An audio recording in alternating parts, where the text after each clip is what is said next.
Welcome everyone to our second Aquarius Full Moon. So hello, Jenny. Are you ready to talk about Aquarius? Hi, Laurie. Yeah, sure. I sure am. All right. So before we jump into the Aquarius Full Moon, we want to remind you what we're looking at when we look at these when we're talking about the new moon and the full moon. We're talking about the entire cycle of the cycle between the sun and the moon. That's what the lunar cycle is. And each month we start at the new moon. That's when you can't see the moon because it's between us and the sun. The sun and the moon come together from our perspective and we start a cycle. So that occurred most recently. We had a new moon in Leo on August 8th. That was at Lionsgate. So that happened on August 8th. And now we are at the full moon, which is at 29 degrees of Aquarius on August 22nd at 8:02 a.m. Eastern time. Mm-hmm. What's unusual about this Aquarius full moon, Jenny? Well, there's a couple things, but the main one is that this is our second full moon in Aquarius in a row. So it really is an astrological blue moon. Yeah. It always drives me crazy when people talk about blue moons as two full moons in the same month. Well, when we look at it that way, we're looking at a man-made calendar. And that does not mean it's a new moon. The second full moon is not a blue moon when it's just within the confines of a man-made calendar. But in this case, where we have two full moons, both in Aquarius, yeah, this is a blue moon. And it's interesting because when we think about particularly the larger cycle, the 6-month cycle, I find this intriguing that both the full moon on August 8th on, what was the date of it? Oh, July 23rd and then August 22nd. Yeah. Okay. Yep. So the July full moon and this August full moon, both in Aquarius, both harken back 6 months to the new moon in Aquarius on February 11th. So that kind of explains to you sort of why it's considered something, because they both start from the same point. So we get this expanded lesson of Aquarius. It's a real expansion of that. Whatever happened back then in February is really taking its time unfolding and expressing itself. Yeah. And I think the other remarkable thing, which basically is underscoring what you're saying right now about this full moon, is just, yeah, it really is this like big Aquarius lesson we've gotten. And I would say that it started on December 21st in 2020. We had the great conjunction between Jupiter and Saturn in Aquarius at 1 degrees of Aquarius, which are close thereabouts, kind of matching where that first full moon hit. So what I read this as is like, as a culture, as a collective, we are under serious Aquarius lessons, especially because Jupiter is the planet of expansion. Saturn's the planet of, well, if you will, contraction or discipline or responsibility. And that having the two of those together kick off Aquarius on the solstice last year, winter solstice, and then now to come through February, which was a major Aquarius, the biggest pileup in Aquarius that we'd had since like, I think 1962 or something like that. And then now here we are in August where we're supposed to be thinking about Leo, but guess what? We're back on the Aquarius agenda big time with this kind of bookends of the two Aquarius moons. So it's very important, and we'll go through this, but it's very important that we all consider where our Aquarius is in our charts, because we are being asked to learn some very important lessons. So, but anyway, that's my spiel. I guess the next thing is to talk about what lessons, what is Aquarius trying to teach us? Right. So what is Aquarius about? You know, there's Aquarius is the 11th sign in the zodiac. It's an air sign. It's a fixed air sign, which, you know, air signs are about the intellect. They're about what's going on intellectually in Aquarius is a very humanitarian sign. So it's not personal. It's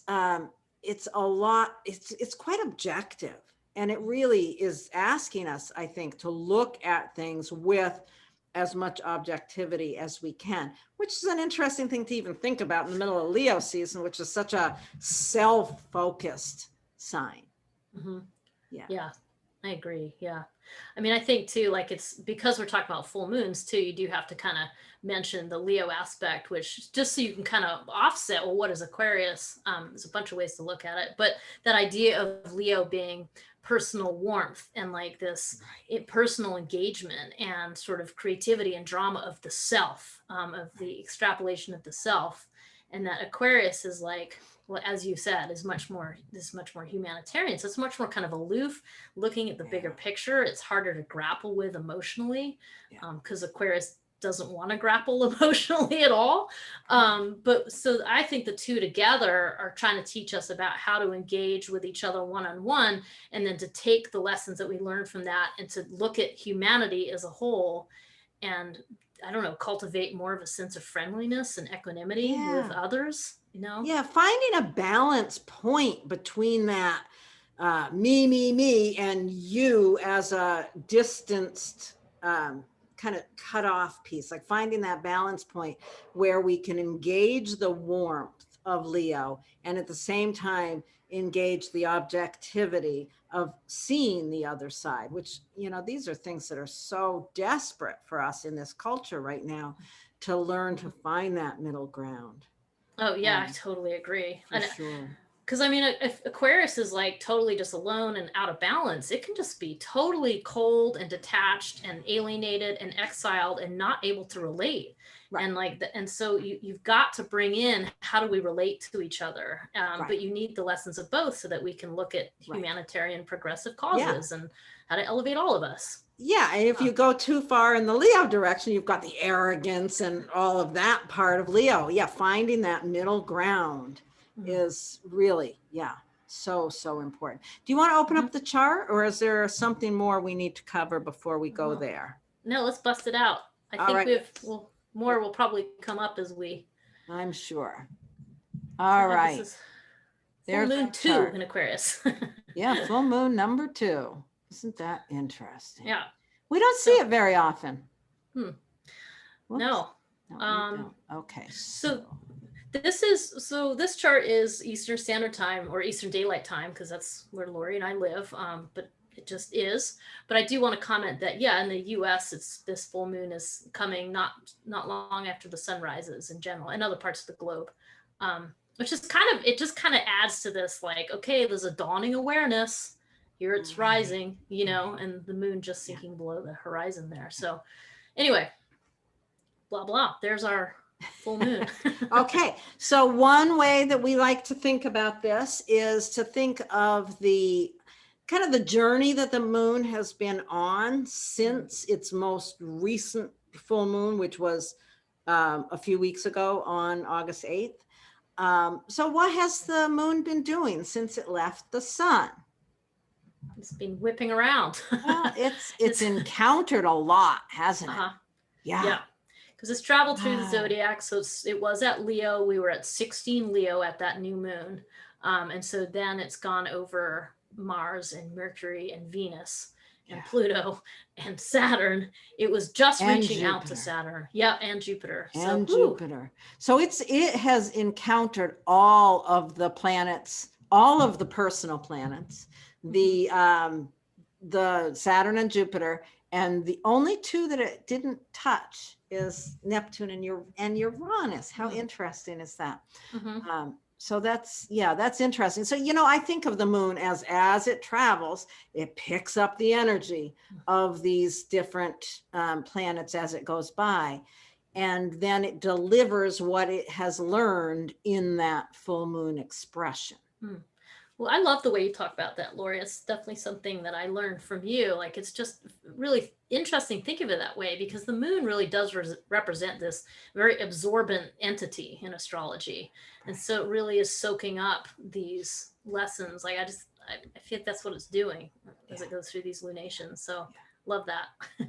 So as it is now in its opposition, the things that really stand out most clearly is the conjunction with Jupiter. Mm-hmm. I mean, that's really strong. It's just barely gone over Jupiter. So yes, it picked up all this energy from these other planets, but it's really holding on to that big, expansive Aquarius, Jupiter. Mm-hmm. Yeah. So Yeah. this is definitely, you know, one thing just to kind of lighten our conversation here for a second. Always remember that the full moon is a time of illumination. It's a time of celebration. And with Jupiter right there, it suggests to me that there's something big to celebrate as well. Yeah, and also, I mean, just I know some folks watching this, I mean, as we learn more about sort of these ancient astrological concepts, Jupiter is considered the more beneficial planet, the most beneficial planet really in that way of thinking. And so having a full moon conjunct Jupiter is preferable to the earlier full moon that we had that was actually much closer to Saturn, which is considered the greater sort of malefic planet. And like I don't sort of take those as totally cut and dried, but I do think they're really interesting in that it is preferable to have Jupiter there to kind of generally speaking. So this has more of that than the first full moon that we had. I like thinking about that. I like thinking about that just in terms of, you know, early at the end of July with that last full moon, you know, what was it that was feeling kind of heavy with that Saturn there that now has kind of released? You know, there might be some real sense at this full moon of releasing something that was that you were holding in a heavy manner a month ago. And also just the fact that Jupiter, it went into Pisces and then it came back to Aquarius. This is this idea of unfinished business. Like the lesson's not complete. So Jupiter has had to come back into Aquarius to complete some work that hasn't been completed, you know, hasn't been done yet. So there's some of those things. So if you think about that in your personal life, it's really an opportunity to complete some undone work. It's not something in that house in your chart that holds Aquarius that needs to be reworked, or there's more to be done there. Yeah. So I guess before we move into that, I guess we should probably mention, Laurie, there's a couple other things, which is that we can't ignore the fact that Uranus, which is the modern ruler of Aquarius, has stationed retrograde in this chart. So it's actually kind of at a standstill from our point of view. So that adds an extra layer of, hey, everybody, like pause and think deeply about what you need to do, really to get grounded, because we have Uranus and Taurus. Because Uranus rules Aquarius and it's just stationed retrograde, it really does, you know, we can't really look at this without noticing that, where is Uranus in your chart? What is it that you're really awakening to that's somehow connected to this full moon as well? And I just have to know how close this trine between Uranus and Mars and Mercury. There's some information that has kicked your butt probably over the last week, or something that you've had to say that was unexpected, something you've heard that was unexpected, that has probably been a little, I say kicked your butt, not necessarily in a bad way. You know, it's a trine aspect. It's ultimately, it's awakening you to something that must be said or heard or expressed in some way. Yeah. And you add that to the Aquarius discussion, it means that it's time to take an action that is clear, that maybe is an intellectual decision that is going to help you to serve this purpose, like it is going to help you with that. So the two kind of work together. So when we go through our usual thing here of telling you where this lands in your chart, we are going to mention where Taurus lands. Where Uranus, I think we are. Where Uranus is there. So I think we can jump into that right now if you're ready. Are you ready? I'm ready. Okay, and I don't think we need to be looking at the chart while we do this. So why don't we just turn that off? Okay. And that way they can see our lovely faces.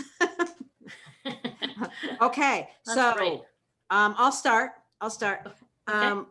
If you've got Aries rising, this full moon, just like last month, you know, it's falling in the same place it did last month.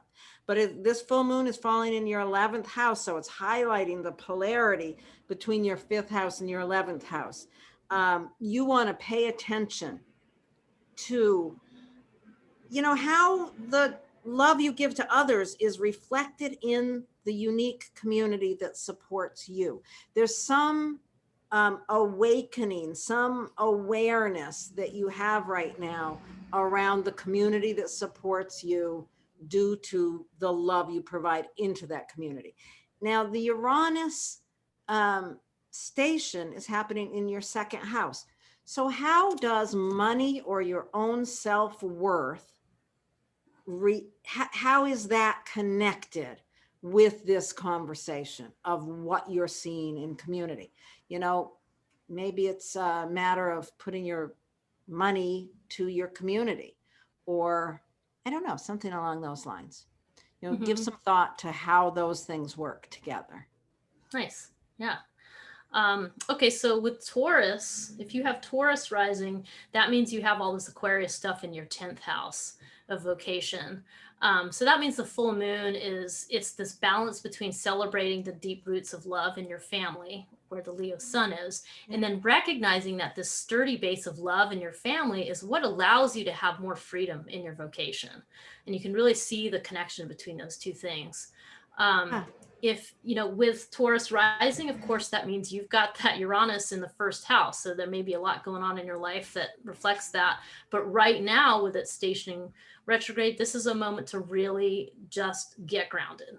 Like, ground yourself, do the thing you love to do. If it's get outside in nature, whatever the thing is that really provides you some grounding. Oh, that's great. That's great. Okay, so if you've got Gemini rising, the full moon, the focus of Aquarius is in your 9th house. So it's highlighting the polarity between the 3rd and the 9th.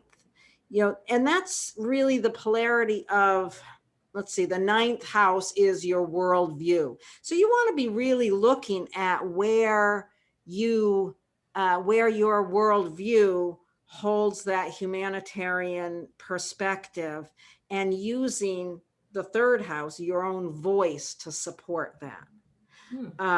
The Uranus retrograding is happening in your 12th house.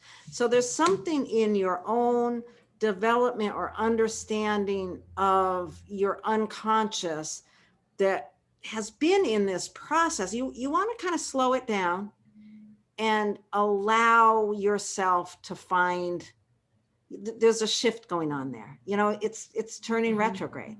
So stop plowing forward in your innermost work and sit and wait to see what it is you're re-looking at.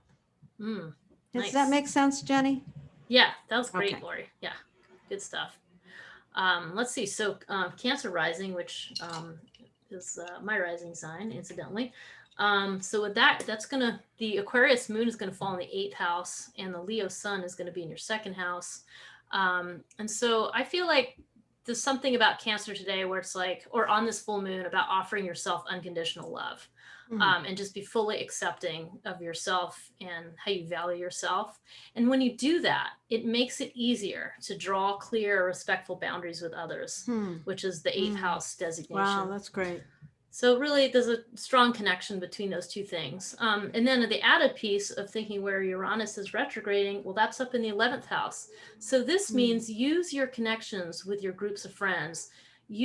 Get help from your community as you need to. Feel solid and grounded with your group. That's going to really help. That's great.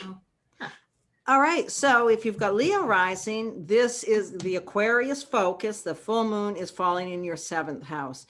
So this is really, it's highlighting that polarity between yourself and your other, whether that be a spouse, a business partner, or you're public in some way, and really finding your awareness of what I don't know how to say this, waking up to the unique gifts of your relationship and how you bring the warmth to that There's something in there.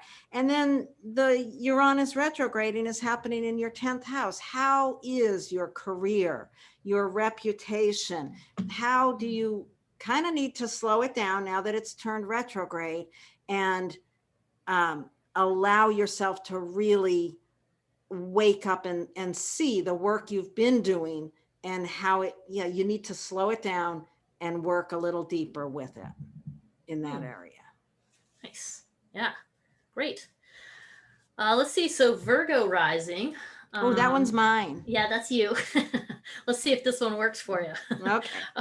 So with Virgo rising, that means that the Aquarius full moon is landing in your 6th house, 6th house of routines. And let's see. So with Virgo, with the sun in the 12th house, it's about recognizing your capacity for spiritual growth and forgiveness. And then noticing if your daily practices grant you emotional liberation. Wow. So as you do those, they really do give you liberation to broaden all of your horizons in a sense.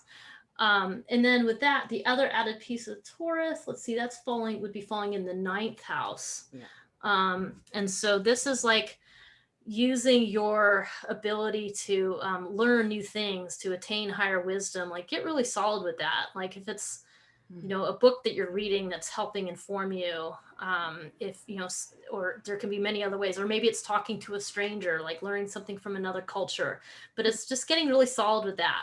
So that's interesting. Thank you. All right. So if you've got Libra rising, this full moon is falling in your 5th house. It's highlighting the polarity. Oh, again, the polarity between your 11th and the 5th. So you're really paying attention to the love, how you're giving love, finding that, that unusual manner in which you give love. And you want to pay attention to how those connections, the connections you receive from community, allow you to fully express creativity and love. It's that connection between those two. And this brings the Uranus retrograding is in the 8th house. And that really would suggest that there's some way in which your understanding of other people's values is going through an awakening. And one of the things I learned from you, Jenny, around the 8th house that has just been so important to my understanding of it is the importance of ritual with that.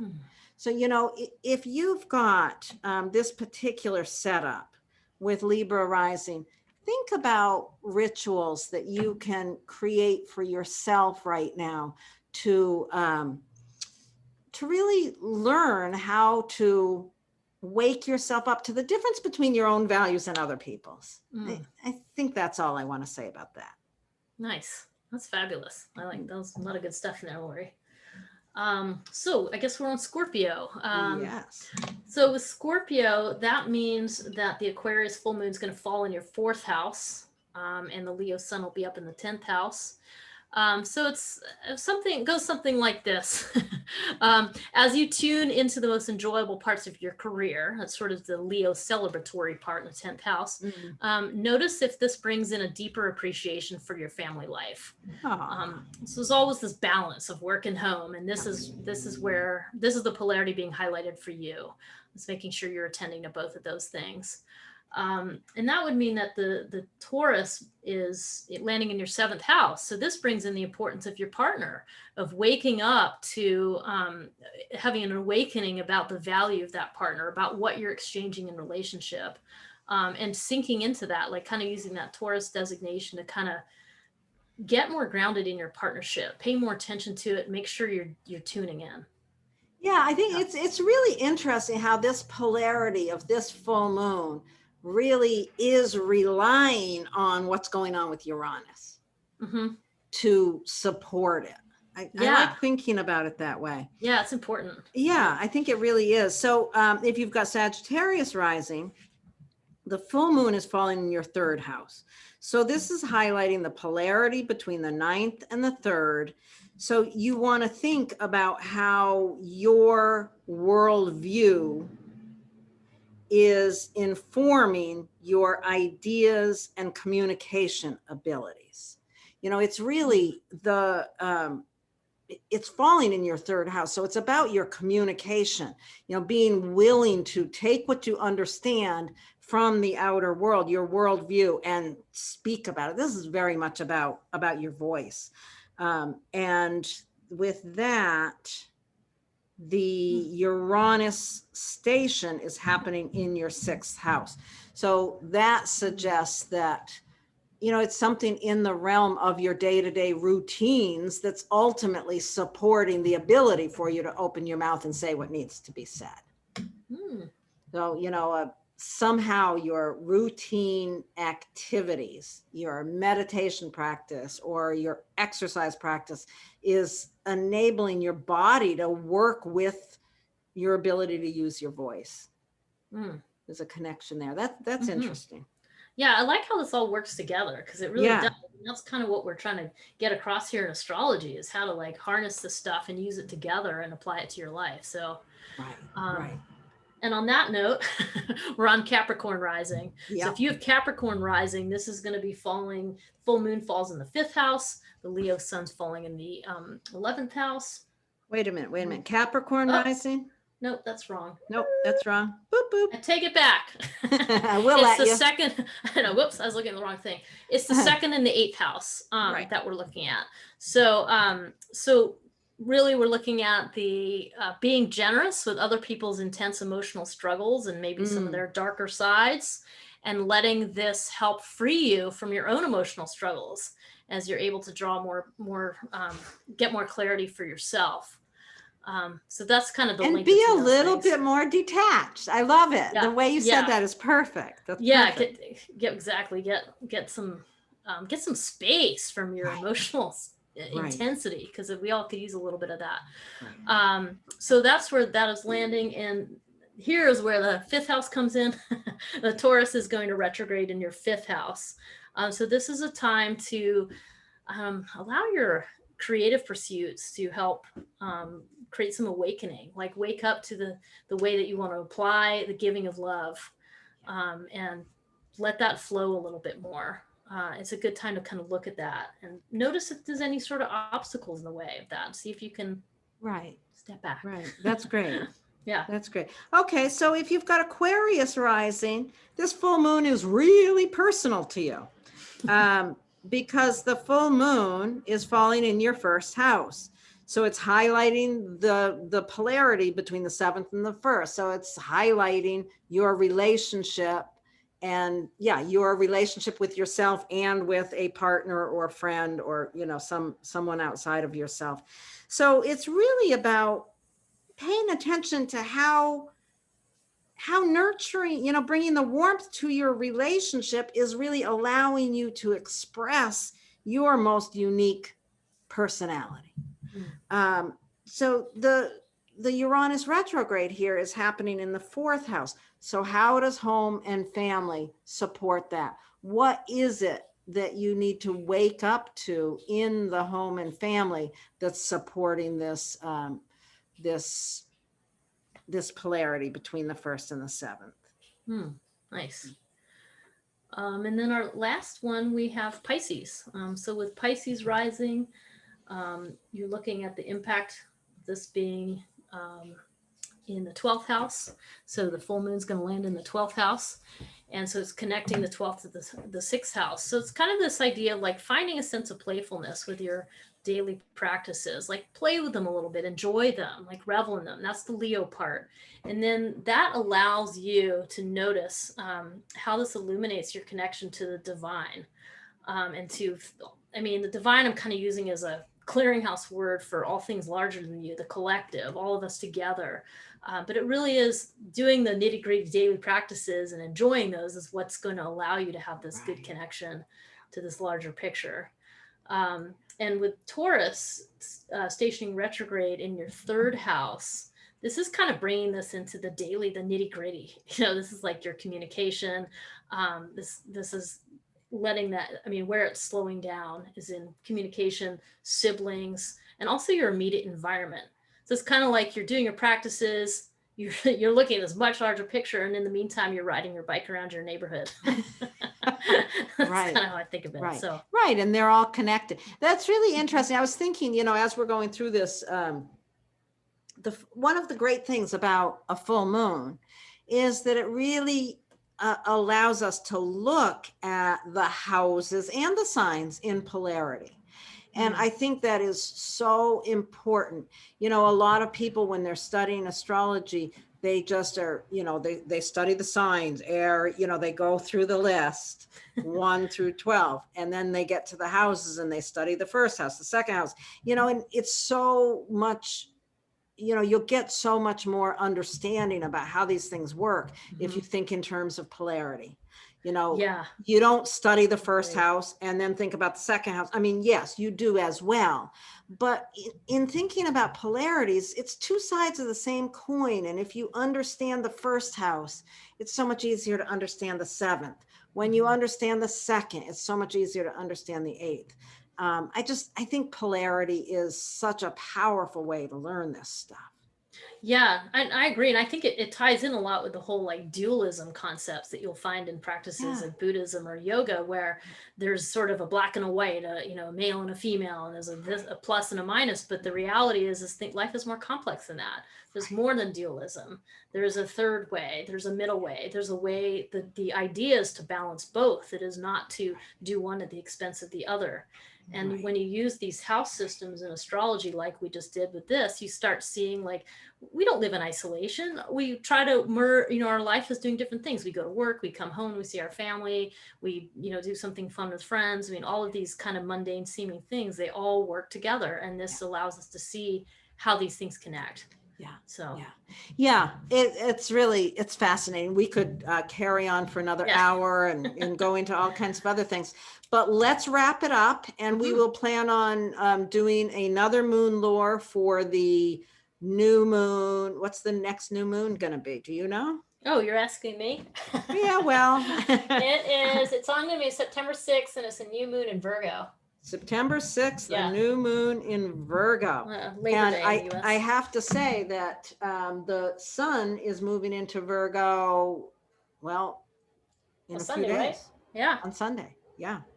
So we're stepping into Virgo season, and I'm looking forward to it. Yeah. Awesome. All right. Thank you, Laurie. Thank you so much. And we will talk again. Bye-bye. Bye.